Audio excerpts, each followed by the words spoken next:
Okay, hello everyone. I'm going to be showing you today how we can use some common index laws to be able to solve or prove something like this. So I'll be introducing you to three index laws throughout the course of this video and how we can apply them to be able to show that the square root of x, take the square root of a, over x take a is equal to 1 over the square root of x plus the square root of a. So let's get started. And first off, I want to introduce you to our very first index law of the video, and that is the square root of a, where I'm using a as just being a common placeholder, is equal to a to the power of 0.5. So it's equal to a to the power of half. And what we want to do first when we're trying to solve something like this, and we want to use index laws, is we should actually write some of these terms to the power, or an index. So let's do that with our numerator here of our very first part. So this is what we have to begin with, and we need to be able to get to that point. So we can rewrite this, again, using this index law here, as x to the power of 0.5 take a to the power of 0.5, and then all over x to the power of 1 take a to the power of 1. Again, because it's just x take a, so of course it's to the power of 1 because it's just itself. So now that we've used that index law, let me introduce you to another index law. And again, the a that I'm going to be showing you is just a placeholder.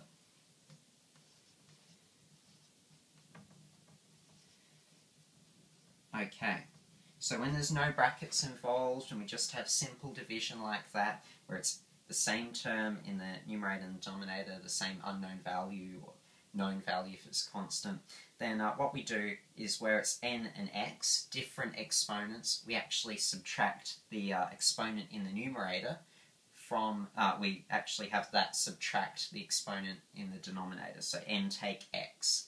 And we can apply that here in order to actually further simplify this index problem. So we'd have in our next row the exponent from the numerator, 0.5, and we'd subtract the denominator exponent there as well. And then we do the same to our other term, a. And you may notice something here.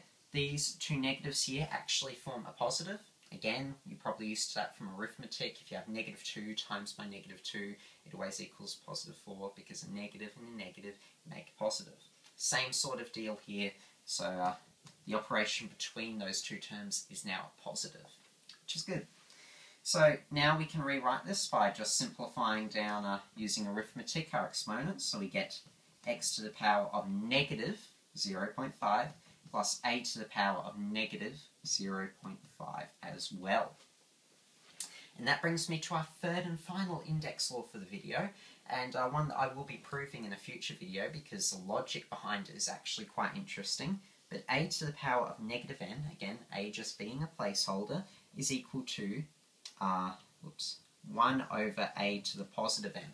So if we had 2 to negative 3 for the example, then it would be the same as having 1 over 2 to the power of 3, or 1/8 in that particular case. So I'll show this in a future video, how it actually works. But for now, let's just apply it so we're able to show that this equals that using index laws.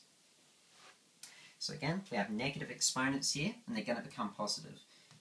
So what we have now is we have 1 as our common numerator, and then we have x to the power of 0.5, again, just using this index law, plus a to the power of 0.5.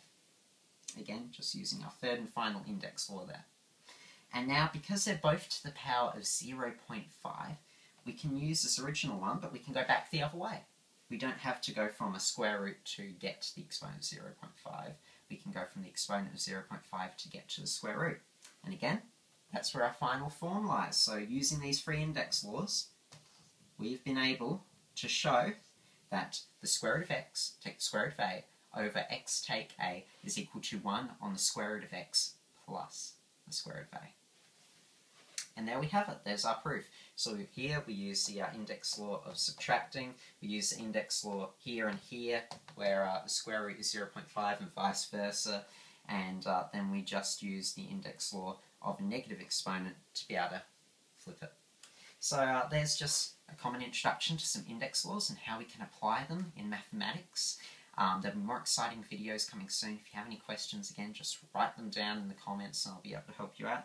But yeah, that's just a simple proof mathematical video using index laws. Thank you.